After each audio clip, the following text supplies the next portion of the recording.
Assalamualaikum warahmatullahi wabarakatuh. Waalaikumsalam. Bismillah. Alhamdulillah. Wasyukru lillah ala ni'matillah. Wala hawla wala quwwata illa billah. Wassalatu wassalamu ala sayyidina rasulillah Sayyidina Muhammad ibn Abdillah wa ala alihi wa ashabihi wa man tabi'a sunnatahu wa jama'atah min yawmina hadha ila yawmil ba'thi wan nahdah. Amma ba'du, faqad qala Allah ta'ala fil Qur'anil azim wa huwa asdaqul qailin. A'udzu billahi minasy syaithanir rajim. Bismillahirrahmanirrahim. وَمَنْ يُعَظِّمْ شَعَائِرَ اللَّهِ فَإِنَّهَا مِنْ تَقْوَى الْقُلُوبِ. Dan barang siapa yang membesarkan tanda-tanda syiar, tanda-tanda kebesaran Allah, maka sesungguhnya sifat membesar, tanda-tanda kebesaran Allah itu menunjukkan ada ketakwaan di dalam hati. Sadaqallahu maulana al-azim.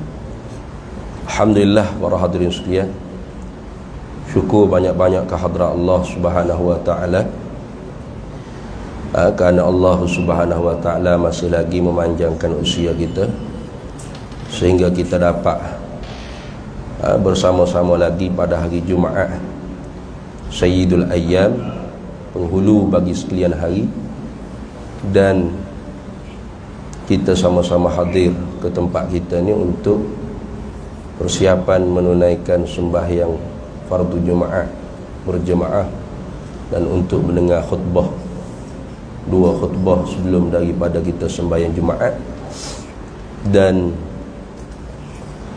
sebelum tu diisi dengan peringatan-peringatan supaya kita dapat manfaat dengan peringatan yang diberikan. Karena firman Allah Ta'ala, fadzakir fa inna dzikra tanfa'ul mu'minin. Beri peringatan olehmu hai Nabi Muhammad sallallahu alaihi wasallam, kerana dengan peringatan itu dapat manfaat besar bagi orang-orang mukmin. Benda yang diingat berarti perkara tersebut telah pun kita tahu. Nah, cuma diulang ingat ni supaya perkara tersebut tidak lupa. Kerana manusia itu sendiri dinamakan manusia kerana dia pelupa. Nah, la yusammul insan illa linisyan. Tidak dinamakan manusia itu manusia melainkan kerana dia pelupa. Lebih-lebih lagi kita ni bukan setakat manusia, Melayu pula tu. Dah manusia tu pelupa, Melayu mudah lupa, dua kali lupa, lupa dan mudah lupa. Nah, maka kerana tu, nah, saya gira kita selalu diingatkan, termasuk juga orang yang memperingati sebagai memperingati diri sendiri juga. Para hadirin sekalian, minggu depan kita akan berjumpa pula dengan Aid, kembali pula merayakan Aid, mana kembali pula merayakan Al-Adha, iaitu korban. Ibadat udhiyah dia panggil, ibadat korban. Nah, daripada manakah asalnya orang panggil ibadah korban ni?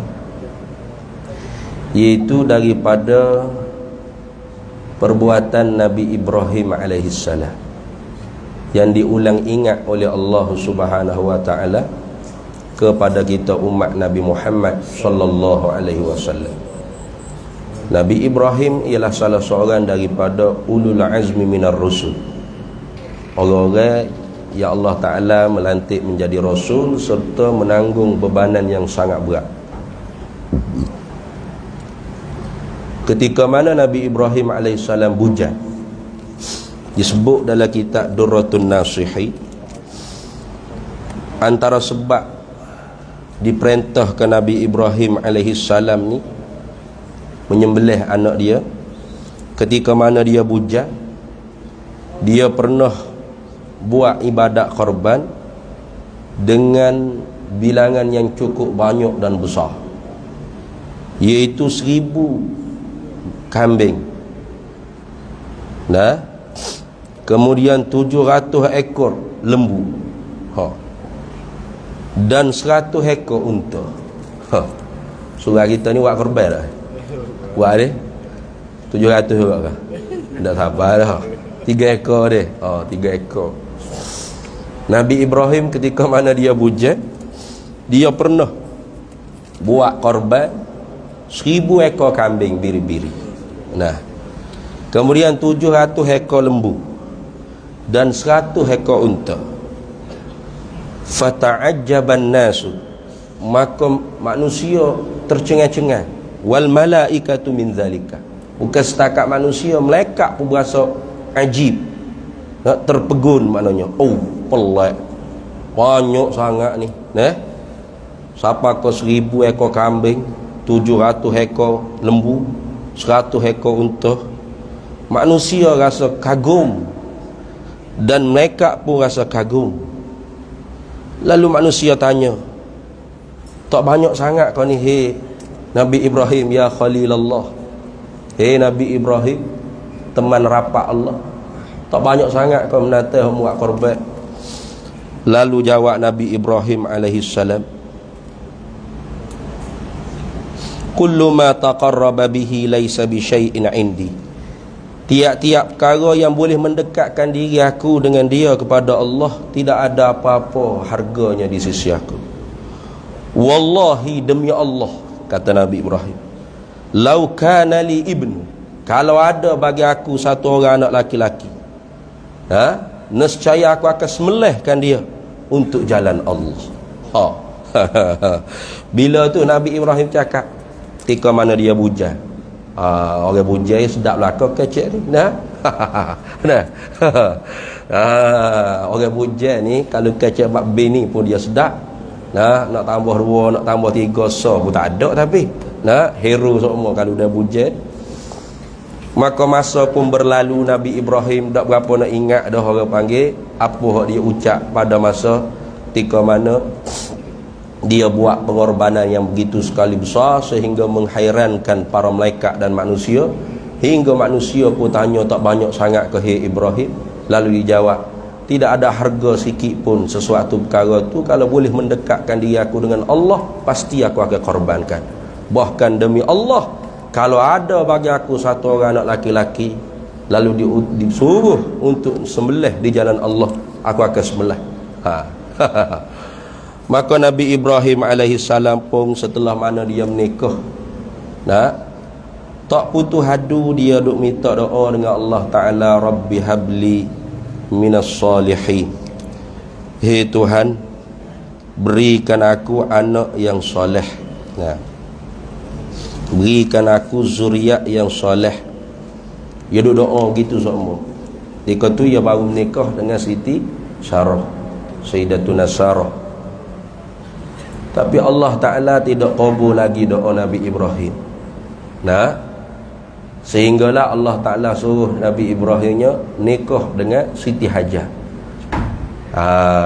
Maka bila menikah dengan Siti Hajar, takdir Allah Ta'alanya lekat perutlah Siti Hajar, dapatlah anak Nabi Ibrahim namanya Ismail.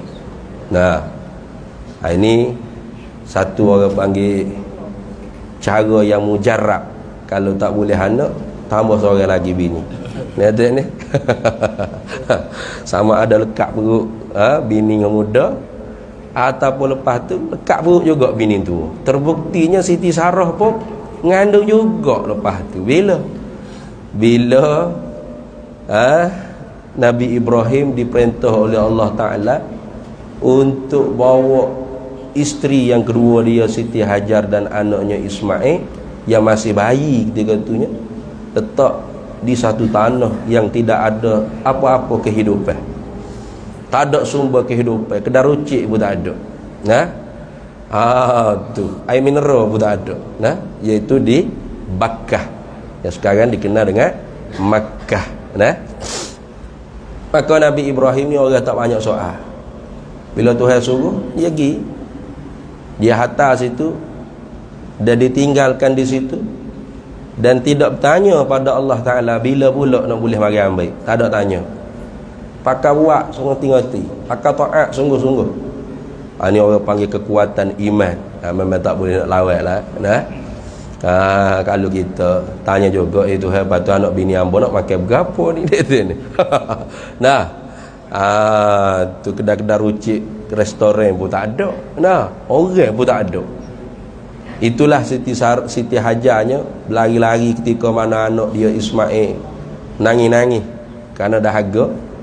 Nah, daripada Safa ke Marwah, daripada Marwah ke Safa 7 kali berlari, sehingga Allah Ta'ala jadikan keluar air di bawah tapak kaki Nabi Ismail, iaitu air Zam-Zam. Nah, air Zam-Zam yang tidak akan kering sampai bila-bila.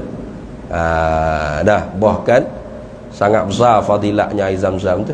Nah, ma'ul Zam-Zam lima syuribalahu. Air Zam-Zam tu bagi apa barang yang orang yang meminum tu niat. Dia niat apa, mudah-mudahan Allah Ta'ala beri. Nah, yang niat apa, mudah-mudahan Allah Ta'ala beri.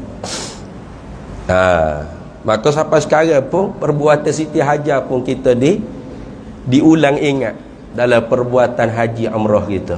Mana? Iaitu sa'i di Safa dan Marwah. Nah, inna Safa wal Marwata min sya'airillah. Sesungguhnya Safa dan Marwah itu ialah setengah daripada tanda-tanda kebesaran Allah. Sampai sekarang pun kita pun berlari-lari anak juga lepas tawaf 7 kali. Sa'i pula Safa dan Marwah. Nah, ini sebagai nak mengenangkan perbuatan Siti Hajar, isteri Nabi Ibrahim alaihissalam, ibunda kepada Nabi Ismail alaihissalam. Lalu disebutnya dalam Quran, falamma balagha ma'ahu sa'ya, maka tatak kala mana setelah sampailah usia Nabi Ismail ketika itu tumbuh jadi orang panggil kanak-kanak, kata setengahnya remaja. Kalau di atas pendapat yang mengatakan kanak-kanak, umurnya 9 tahun. Di atas pendapat ulama yang mengatakan remaja, umur Nabi Ismail ketika itu 13 tahun. Nah, atas khilaf ulama. Lalu Nabi Ibrahim pun baru diberi perintah oleh Allah Ta'ala supaya gimnawak pula Siti Hajar dengan Ismail, anak yang tinggal ketika mana baby mula. Dia balik pula ke Baitul Maqdis atau Baitul Maqdis. Dia baca Baitul Muqaddis boleh, Baitul Maqdis boleh, Baitul Muqaddas pun boleh, 3 boleh baca. Nah, Siti Sarah pula lekat perut boleh anak, iaitu Ishak. Yang mana Ishak ni lah akan menurunkan nama Nabi Yaqub. Nabi Yaqub bin Ishak. Yaqub ni lah dikelar dengan Israel. Isra artinya berjalan malam, hamba Allah. Israel, hamba Allah yang berjalan malam. Itu mana Israel. Anak cucu cicit Nabi Yaqub bin Ishak alaihimussalatu wassalam ni digelar dengan Bani Israel. Jadi Bani Israel itu artinya anak cucu cicit Nabi Yaqub. Itu maksud. Sebab tu Allah Ta'ala begitu sekali hormat memanggil puak-puak Yahudi di dalam Al-Quran, ya Bani Israel zukuru ni'mati allati an'amtu alaikum. Tengok. Tuhan panggil, hei anak cucu cicit Israel. Apa?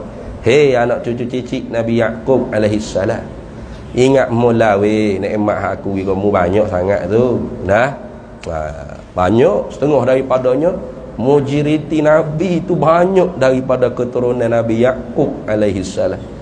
Setengahnya anak dia sendiri Nabi Yusuf alaihissalam. Nah, begitu juga Yahuda nantinya menjadi nabi. Daripada nama Yahuda itulah digelarkan agama Yahudi. Nah, maka kerana tu hak duk buat jahat, buat khianat pada orang Islam di Palestin tu dipanggil Zionis, atau bahasa Arabnya Suhyuniyah.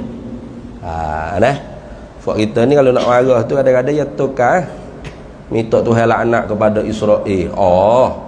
Minta Tuhan laknat kepada Nabi Yaqub, nyanyi apa? Bahaya tu. Nah, Laknatullah alal Israel.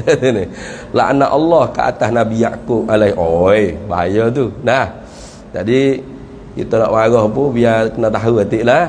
Nah, nak minta Tuhan laknat tu laknat atas Zionis. Nah, laknatullah ala Suhyuni.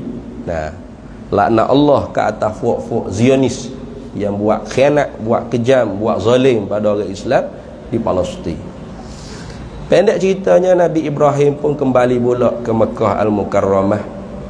Maka ketika itu anak dia seperti mana disebut dalam Quran tadi, falamma balagha ma'ahu sa'ya. Tak kala mana telah sampailah serta Nabi Ibrahim tu anaknya pada usia yang boleh buat kira. As-sa'ya mana boleh buat kira adalah nak buat kerja sendiri, boleh buat kerja sendiri, boleh makan sendiri itu. Maka kadang tu berlaku khilaf di kalangan ulama, apakah remaja atau kanak-kanak. Kata setengahnya kanak-kanak baru ketika tu Nabi Ismail umur 9 tahun. Kata setengah remaja dah 13 tahun. Lalu Allah Ta'ala bagi mimpi kepada Nabi Ibrahim alaihissalam, iaitu diperintahkan dalam mimpi tersebut Nabi Ibrahim tu sembelih anak dia hak baru boleh jumpa pula setelah mana baby. Ada ni. Hai, berat ujian ni. Tu kata ulul azmi minar rusul. Rasul-rasul yang menanggung bebanan yang sangat berat. Sangat berat. Sembelih anak. Nah, tak tergambar dalam kepala otak. Tapi lah ni ada weh. Sembelih anak, sembelih mak opak. Nah, sebab apa? Gila. Akal dia hilang right. Jadi gila. Teh ke dadah ke, teh kopi kuda ke, syabu ke, heroin. Siapa tak kenal ibu bapa, tak kenal anak, dia boleh sembelih pergi mari. Ni bahaya. Sebab tu akal ni sangat besar untuk manusia. Kalau tak ada akal agak lebih hina lah kita daripada menatai. Natai pun sayang pada anak. Cuba tengok kucing kalau beranak. Dia tak ada kucing beranak seekor anak. Dia kadang-kadang kucing ni beranak 5 ekor. Nah, 5 ekor, 7 ekor, 10 ekor pun ada. Pas kalau yang nyusu tu kat baris perut dia dah. Comel tengok. Nah, sanggup dia weh. Nah, sanggup. Mak kucing tu dia sanggup. Nah, apa? Kuruh tubuh dia kerana menyusukan anak. Kenapa? Kasih. Jadi sebab tu manusia ni kalau hilang akal, hilang sifat kemanusiaan, maka nak letak kata sifat kebinatangan pun tak ada. Kerana binatang pun ada orang panggil rasa kasih belah. Nah, binatang pun ada kasih belah. Jadi sebab tu manusia bila hilang sifat kemanusiaan, jangankan kemanusiaan, kebinatangan pun tidak layak untuk dia capai. Mana lebih hina daripada binatang lagi. Nah, lebih teruk daripada binatang lagi. Itu. Maka wahyu Allah Ta'ala kepada para nabi ni setengah daripada jalannya ialah dengan cara mimpi. Mimpi. Kita kalau mimpi tu bukan wahyu. Kadang-kadang hak banyaknya mainan tidur.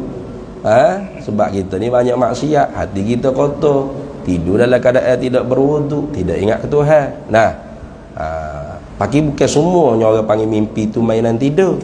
Ada mimpi yang sebenar. Maka kerana tu ada orang panggil ilmu tafsir ihlam, dia panggil tafsir mimpi. Setengah daripada ulama yang menguasai ilmu tafsir mimpi ialah Imam Abu Hanifah, Imam Muhammad bin Sirin. Bahkan Imam Muhammad bin Sirin karang satu kitab namanya Tafsirul Ihlam, tafsir mimpi. Nah, jadi bukan semua mimpi itu mainan tidur, dan bukan semua mimpi itu layak ditafsir. Nah, itu lagu tu. Tapi kalau mimpi itu berlaku kepada para nabi, para rasul, wahyu daripada Allah. Itu. Ya, jalanan wahyu ni dia ada banyak. Nah, sama ada melalui Jibril atau direct daripada Allah, dipanggil hadis kudusi. Nah, atau melalui mimpi. Ya juga. Nah, wahyu juga. Maka bila bangun tidur, Nabi Ibrahim pun tekad nak menunaikan perintah Allah. Nah, lalu dibawa siaplah, pakai segak-segak, pakai handsome-handsome anak dia Ismail. Bahkan disuruh pada Siti Hajar tu bawa tali dengan pisau yang tajam. Siti Hajar tak tanya banyak, dia siap tali, dia tiap pisah. Lalu ketika tu marilah iblis goda Siti Hajar. Dia kata, "Hei, tak berasa pelik ke Ibrahim tu?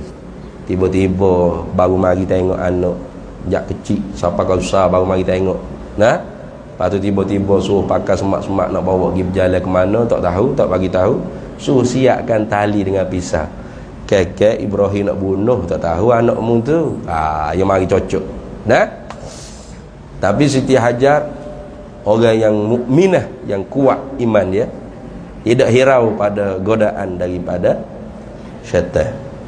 Kerana syaitan ni tujuan dia tak ada benda lain, ialah nak membawa jauh kita daripada dekat dengan Allah. Sebab tu namanya syaitan. Syaitana bimaknal ba'ud. Ba'uda. Tiap-tiap yang membawa jauh kita daripada Allah, itu dia panggil syaitan. Sama ada hak tak nampak atau hak nampak. Hak nampak dia panggil manusia. Nah, macam kita nak bagi surah awal-awal ni lah. Nak hari ni ada orang sekat tepi jalan, suruh duduk kedai kopi, minum kopi dulu. Dia kata, gimana? Hari Jumaat atau Jumaat awal lagi, baru pukul 12.40. Nah, mari ngopi dulu. Nah, padahal gula kalau masuk Jumaat kita tak mari duduk kedai kopi gitu ya. Kalau jumpa orang gitu, tu dia panggil syaitan. Nah, tu orang panggil syaitan. Nabi ajar kita kalau jumpa dengan syaitan, minta berlindung. Fasta'iz billah. Minta berlindung dengan Allah Ta'ala. Lagu mana? A'udzu billahi minasyaitonir rajim. Aku minta berlindung dengan Allah Ta'ala daripada syaitan yang direjam. Lepas tu isyarat ludah 3 kali. Nah, isyarat ludah. Tu gitu ya. Jangan jangan gitu. Nak temu lekat hak kuning atas muka gulawai mengamuk. Kata mana mu tu kaki. Ayat kata muni syaitan tu. Orang nak pergi surah awal ni, nak pergi semaya, nak pergi baca suratul kahfi. Nah, kalau ada ustaz kita tazkirah, pergi dengar tazkirah, ibadat juga. Kerana apa? Kerana Tuhan suruh bagi peringatan, dapat manfaat besar bagi orang mukmin. Nah, lalu Nabi Ibrahim, Nabi Ismail pun berjalanlah dua beranak tu. Nah, dua beranak tu berjalan sampai di satu tempat, syaitan mari goda. 2-3 tempat yang dikenal sekarang ini tempat Jumratul Ula, Jumratul Thaniyah, Jumratul Uqbah. Nah, tempat melontar dipanggil. Sampai sekarang pun kita pun orang buat kerja haji lah ni, umrah tak ada lah. Nah, orang buat kerja haji tu disuruh untuk melontar dengan anak batu. Nah, tapi kadang-kadang kena ke orang Arab, orang-orang kena geruk, dia agresif sangat. Sampai kau melontar dengan payung, dengan orang pun lepas. Tu teruk sangat. Nah, dia melontar tu sebagai isyarat saja. Bukan syaitan duduk situ tu. Syaitan ni masuk dalam tubuh kita pun boleh. Nabi sebut kan, inna syaitana la yajri min ibni adama majrad damihi. Sesungguhnya syaitan ni masuk dalam tubuh anak Adam tu melalui lia-lia darah dia. Ni, tubuh hamba pun syaitan masuk, tubuh para hadirin semua pun ada syaitan masuk melalui lia-lia darah. Kemana dia nak pergi? Ke qalbu, jantung hati kita. Sebab tu dalam hadis lain Nabi kata, laula anna syayatina yahumuna ala qulubi bani adam la yanzuru ila malakutis samawat. Kalaulah tidak kerana syaitan yang mengerumuni dalam jantung hati kita anak Adam, pasti mata hati basirah anak Adam ni boleh melihat alam malakut sebelah atas. Itu Nabi sebut. Anaknya boleh nampak syurga, nikmat-nikmat syurga. Itu alam malakut sebelah atas syurga. Kalau alam sebelah bawah sufla ni orang panggil neraka. Nah, ada yang mau kata graviti ke berapa, kerak bumi, panah. Nah. Nah, kalau kita ni tak ada syaitan mengerumuni dalam hati kita, Nabi kata pasti kita hatinya boleh nampak. Orang panggil alam malakut sebelah atas. Arti alam malakut sebelah atas syurga dengan nikmat-nikmat syurga. Kalau nampak syurga ni, mana buat syurga ni tak ada lah perangai apa hamba lah, apa kita semua dah ni lemah, buat amal ibadat letih, nah zikir pun nah Allah, nah gitu nah. Subhanallah. Nah lembek ni. Dak sungguh. Baca Quran pun malah, nah belek. Malah weh. Sebab apa tu? Sebab dak nampak syurga. Nah, sedekah pun seria hak hajur. Nah, seria hak hajur tu baru buh tabur surau, tabur masjid. Sebab apa tu tak nampak hak syurga. Nah, jangan kita ni sedekah hak duit rosak lagu tu. Nah, orang tak panggil sedekah tu lagu tu. Nah, lan tanalul birra hatta tunfiqu mimma tuhibbu. Tidak mencapai berbuat kebajikan, tidak dikatakan kamu berbuat kebajikan sehingga kamu infak, kamu sedekah benda hak kamu kasih. Jadi walaupun RM1, biarlah orang panggil duit tu betul comel, nak hak baru keluar daripada bank, bau sedap lagi. Hak tu baru kita sedekah ke surau masjid. Nah, barulah EJK masjid nak kira pani pun segar. Nah. Tak sungguh. Ni just sedekah duit dalam seria, lipat pula, cik halus. Pas bila buka soyok pula. Nah, belengah pula. Tak dalam watiak mana. Nah. Allah. Nah, hak hancur dah baru nak sedekah ke surau masjid. Orang tak panggil sedekah lagu tu. Nah, sedekah hak molek. Biar seria pun tak apa, tapi molek, boleh diguna. Tu baru orang panggil kita tu bersedekah. Baik. Lalu dalam perjalanan Nabi Ibrahim tanya, qala ya bunayya inni ara fil manami anni azbahuka fanzur madza tara. Nabi Ibrahim tanya pada anak dia Ismail, ya bunayya, hai anakku, ini sesungguhnya aku ni ara fil manami, aku lihat dalam mimpiku, anni azbahuka, aku sembelihmu. Fanzur madza tara, apa pendapatmu? Tanya pendapat anak. Sebab apa? Sebab Nabi Ibrahim ni dia berdoa dah ke Tuhan, Rabbi habli minas salihin. Tuhan, hadiahkan aku anak yang soleh. Nah, maka nak tahulah pendapat anak dia. Takut anak dia pun wah, no pok aku ni, pok apa dah lah tinggal aku ketika kecil-kecil mula. Mari-mari nak sembelih aku pula dah. Tapi oleh kerana Ismail pun anak yang soleh, bakal Nabi, jawab Nabi Ismail, qala ya abatif ma tu'maru satajiduni insyaallahu minas sabiri. Katanya Nabi Ismail jawab kepada ayahanda dia Ibrahim alaihissalam, ya abah, wahai bapakku yang ku kasihi. Itu anak abah. Waktu pok kita panggil abah lah, hak comel sekali. Abah. Nah, kadang-kadang kalau ustaz ni suruh anak dia panggil abi. Abi tu bapakku gitu ya. Nah, abi bapakku. Kasar tu. Abi. Lepas tu kita pergi rumah ustaz, nak wakil ustaz. Anak ustaz pun tu baik. Abi ada rumah abi. Dia tanya bapak dia ada rumah ustaz. Kena tak gitu? Nah, maksudnya abah. Abah ni mana? Wahai bapakku yang ku kasihi. Itu. If'al, buat. Nah, buat perintah Tuhan tu. Nah, if'al ma tu'mar. Buat apa yang disuruh oleh Tuhan. Satajiduni insyaallahu minas sabirin. Selagi engkau dapati aku ini wahai bapakku, insyaallah, jika dikehendak oleh Allah, setengah daripada mereka yang sabar. Ini anak yang soleh. Nah, tak lawan perintah Allah, tak lawan perintah Allah Subhanahu wa ta'ala, sungguh-sungguh. Maka gilah dua beranak ni. Falamma aslama wa tallahu lil jabin, maka tak kala mana menyerah dirilah Nabi Ismail. Aslama ni serah diri, maknanya ikat tangan kaki, takut lepas kan. Sebab tu kita ikat lembu tu, ikat tangan, ikat kaki dia. Nah, supaya apa? Supaya bila kita sembelih tu dia tidak berduduk. Nah, Dan cepat orang panggil macuk darah. Maka diikat tangan kaki Ismail alaihi salam. Wa tallahu lil jabin. Dan sudah dekat dah orang panggil pisah tu di ditekuk Ismail. Wa nadainahu ayya Ibrahim. Kami kata Allah, kami serukan Nabi Ibrahim. Nah, ya Ibrahim. Hei Nabi Ibrahim, qad saddaqtar ru'ya.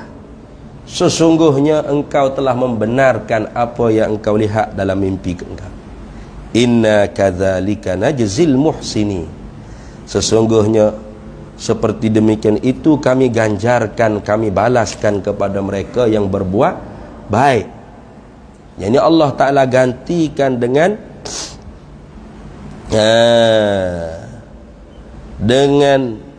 seekor kibas. Nah, inna hadza lahuwal bala'ul mubin.